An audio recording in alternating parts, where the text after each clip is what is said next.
Hi everyone, I hope you're doing well.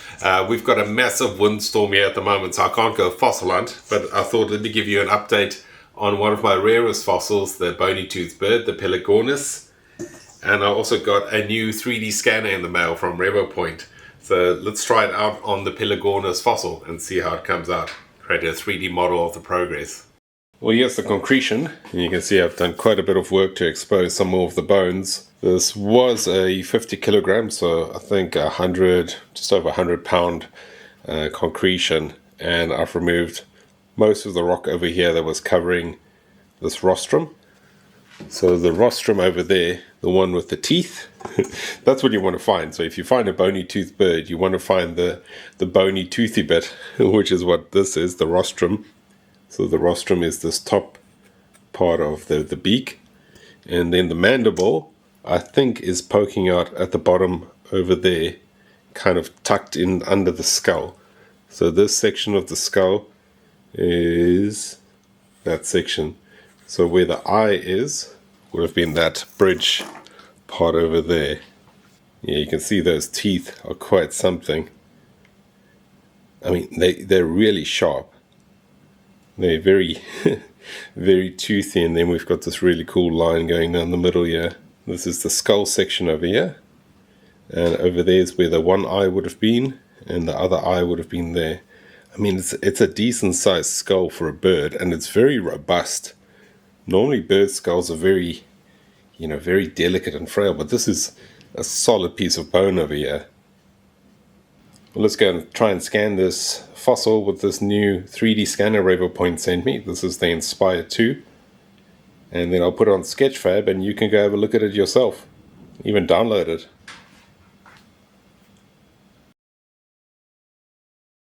The cool thing is I can pause the scanning and then rotate the fossil to start scanning a different area, and it just picks it up from there. And it just picks it up from there where previous ones, this caused big problems. So let's have a look here.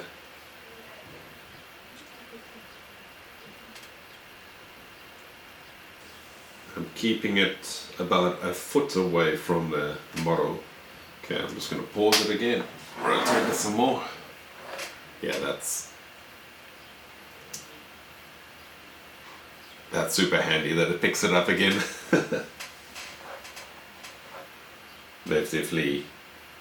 They've worked some good magic with the software over here.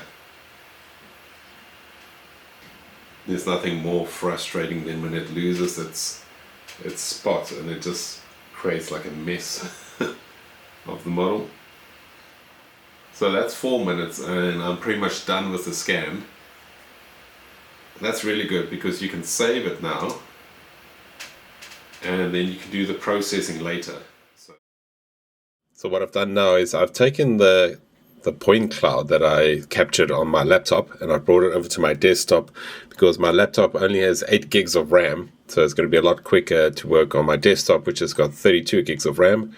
They're both about 4 years old, and the first thing is what I did the fusion, which then gives you kind of this shape over here, and then you have to create a mesh, a 3D mesh from it, which is basically a series of triangles. Imagine a wire mesh that you're just putting over an object, and that's how 3D models work. They're normally hollow. So you can see over there, I've just kind of, it's got a bottom on there, and then it applies the texture, and you can see the difference that makes. So if you go from the mesh to the textured one, that looks a lot better. I will say that the texture isn't as good as you would get with photogrammetry, because obviously photogrammetry, what you're doing is you're using a series of photos. But this is fine. You can tell what's bone and you can tell what is rock, which is kind of what you want. The important thing is that you've got a really accurate model and you can use this to get measurements. So what I would use it for is if I go to a museum and I want to get some measurements, I would just do a quick 3D scan of it. It takes 4 or 5 minutes, and then you take the cloud point the point cloud home, and then you process it further, because this can take 10-15 minutes to get it to this stage. And now I've brought it into the free software Blender, so you can go onto Sketchfab right now and you can download this file, And you can import it into Blender, this free software, and then you can go have a look at it, and you can see the detail we've got in here. You can see the teeth over there. And I've actually brought this down. So when I brought it into Blender, it was 30 million triangles. So it was a crazy amount of triangles. I had to reduce it to actually work with it easier. But I mean, I keep the original file because one day when computers are more powerful, that'll be easy to work with. But you can see how nicely the skulls come out here, with the eye socket on that side and the eye socket on that side. Really useful for measurements, because the thing with trying to describe a new species is you need to go and measure these teeth, compare that to existing species of bony toothed birds out there, and then see if yours is different or the same. And even just the ratio of the width over here of the rostrum to the length of the rostrum, all those things are important. And if you miss the measurement at the museum and you've traveled far, it's a pain to get that. So when you have a 3D model like this, you just have a lot more data in here. And then I can put the texture on. This is just using, put it on this one. So it's just a very bland texture. I haven't put any special lighting on it. And that looks pretty good. It looks like the real thing. Don't worry about the bottom there. I've just cut it to save a bit of space because you don't need all the triangles making up the bottom there. But yeah, it's looking good.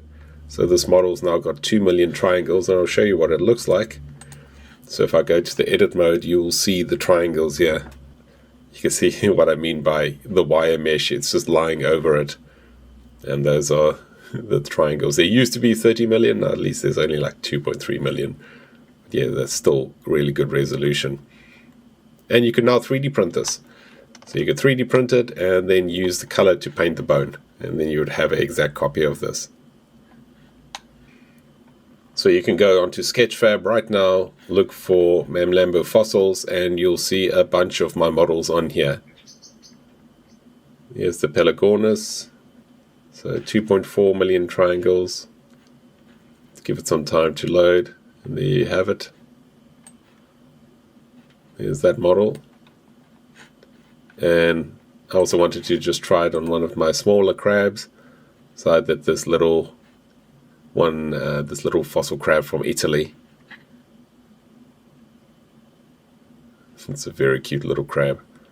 You notice those little marks over there? I messed up the texture, so that's me messing around in Blender when I was trying to give it a flat surface at the bottom there. But that's a cute little crab over there. And that's only like, maybe 10 centimeters. So yeah, you can get some really good detail on there.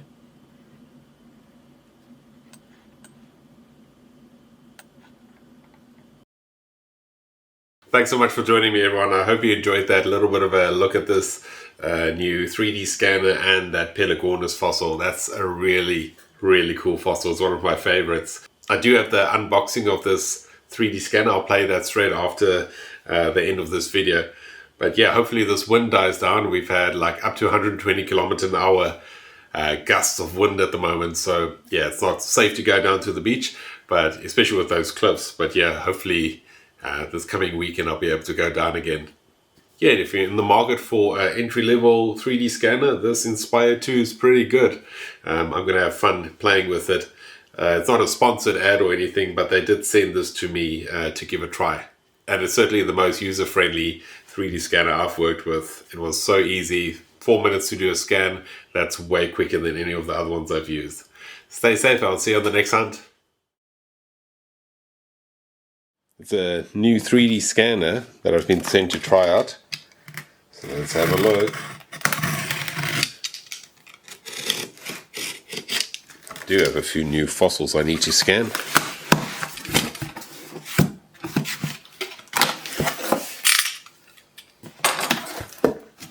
Ooh, look at that.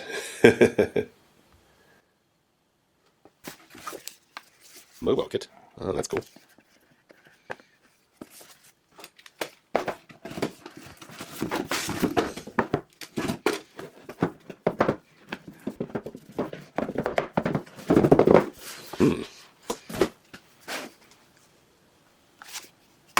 It comes with a little turntable.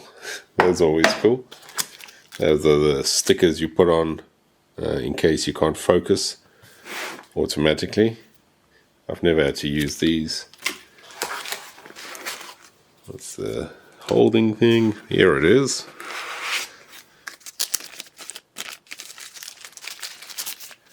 Ooh. Look at that. There's a lot of lenses on there. Okay, what has that got? It's got another tripod with a battery bank inside, some phone connectors and a phone holder. Cool, keen to try that out. Well, let's go scan a fossil.